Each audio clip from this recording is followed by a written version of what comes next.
മലയാള സിനിമയുടെ ഈ ഒരു കാരണവരുടെ അല്ലെങ്കിൽ മലയാള സിനിമ കുടുംബത്തിൻ്റെ ഈ കാരണവരുടെ കുടുംബത്തിലെ വിശേഷങ്ങൾ എന്താണെന്ന് നമുക്ക് കുറച്ചുകൂടെ അറിയാം. സമാഗമത്തിലെ അടുത്ത അതിഥി അപ്പച്ചൻ സാറിൻ്റെ മകളായ ജിസ് പുന്നൂസാണ്. ഒരുപാട് യുവജനോത്സവങ്ങളിലൊക്കെ നിരവധി സമ്മാനങ്ങൾ വാങ്ങിക്കൂട്ടിയ പേരുകേട്ട കലാകാരിയാണ്.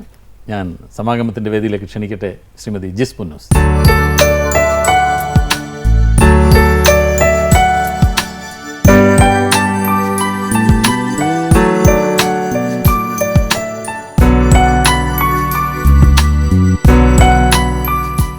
യുവജനോത്സവത്തിനൊക്കെ വേദിയിൽ വന്നിട്ടുണ്ടെന്നല്ലാതെ പിന്നീട് കല്യാണം കഴിഞ്ഞതിന് ശേഷം ഇതുപോലൊരു പബ്ലിക് അപ്പിയറൻസിന് വന്നു കാണില്ല അല്ലേ? അങ്ങനെ ഒരു വേദിയിലൊന്നും വന്നിട്ടില്ല. ഞാൻ പണ്ട് കേട്ട് ശീലിച്ച പേരാണ് അനൗൺസ് ചെയ്തത്. ജിസ് പുന്നൂസ് എന്ന് തന്നെയാണ് ഞാൻ പറഞ്ഞത്. അതിപ്പോൾ ജിസ് ഫ്രാൻസിസ് ആയിട്ട് മാറിയ കാര്യം ഞാൻ ഇവിടെ അനൗൺസ് ചെയ്തിട്ടില്ല. പാച്ചിക്കയും വേണിച്ചിട്ടൊക്കെ പറഞ്ഞിട്ട് ഈ മോണാക്ട് പഠിപ്പിക്കാനൊക്കെ വരുന്ന കഥയൊക്കെ പറഞ്ഞ് ഞാൻ കേട്ടിട്ടുണ്ട്. ഈ കലാപരമായ താല്പര്യം വളരെ ചെറുപ്പത്തിലുണ്ട് അല്ലേ? അന്ന് തന്നെ കൊച്ച് ആയി വരുമ്പോൾ തന്നെ വളരെ ഈ മിടുക്കിയും കാര്യമൊക്കെ ആയതുകൊണ്ട് ഞങ്ങൾ പൊന്നുമോളെ എന്നാണ് വിളിച്ചിരുന്നത്. പിന്നെ ഉദയയുടെ പടങ്ങളിലെല്ലാം ഈ കൊച്ചുങ്ങളുടെ പോർഷൻ വരുമ്പോഴത്തേക്ക് ഇവരൊക്കെയാണ്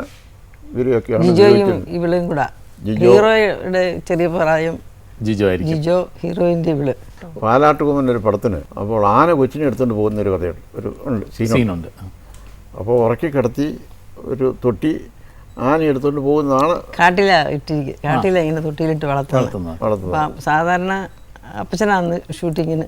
അപ്പോൾ ഈ ആന നല്ല ഉറക്കമാണ്, കൊച്ചിനെ തൊട്ടി കിടത്തി ആന ഇതും എടുത്തുകൊണ്ട് പതുക്കെ നടക്കണമെന്നാ ഉറങ്ങിയപ്പോഴത്തേക്ക് കൊച്ചങ്ങ് ഉണർന്ന് എഴുന്നേറ്റ് നിന്നപ്പോഴത്തേക്ക് ഞങ്ങൾക്ക് ആമപ്പാടെയെല്ലാം ഭയം.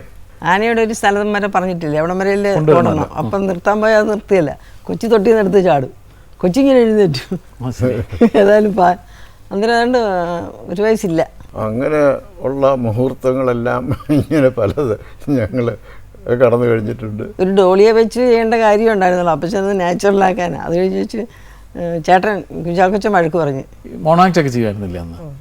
അത് ഇവരൊക്കെയാണ് വന്ന് പറഞ്ഞിരുന്നൊക്കെ. പാച്ചിക്കയും വേണിച്ചിട്ടൊക്കെ വന്നു. ആദ്യം മോണാക്ട് പഠിപ്പിച്ചത് അമ്മച്ചിയാണ്. ഞാൻ കോളേജിൽ മോണാക്ട് ചെയ്യുമായിരുന്നു.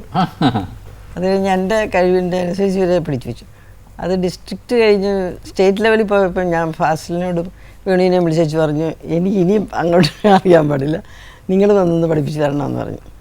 അവർ വേണിച്ചിട്ടൊക്കെ അന്ന് വന്ന് എന്തൊക്കെയാണ് പഠിപ്പിച്ചു തരുന്നതൊക്കെ? അന്ന് ഞാൻ 5th സ്റ്റാൻഡേർഡിലാണ്.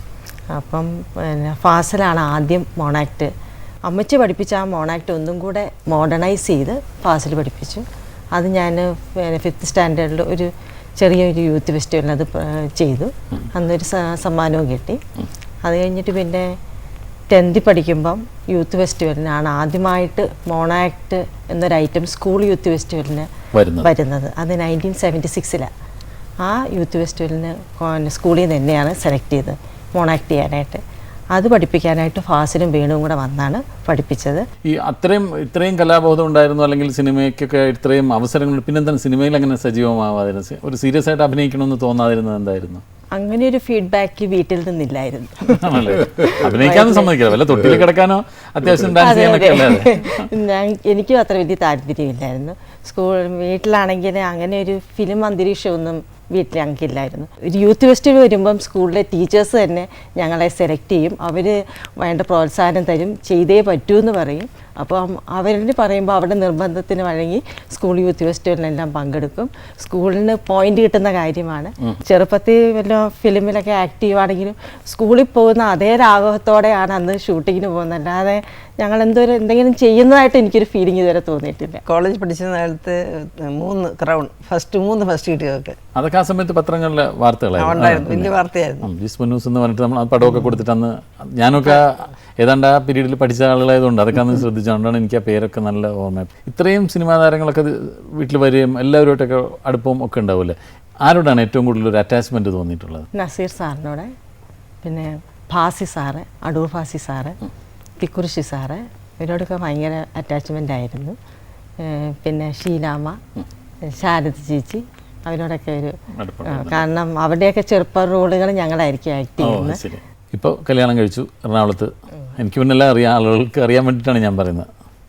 സവിത സംഗീത തിയേറ്ററിൻ്റെ അതും സിനിമയായിട്ട് തന്നെ ബന്ധപ്പെട്ട ആളാണല്ലേ?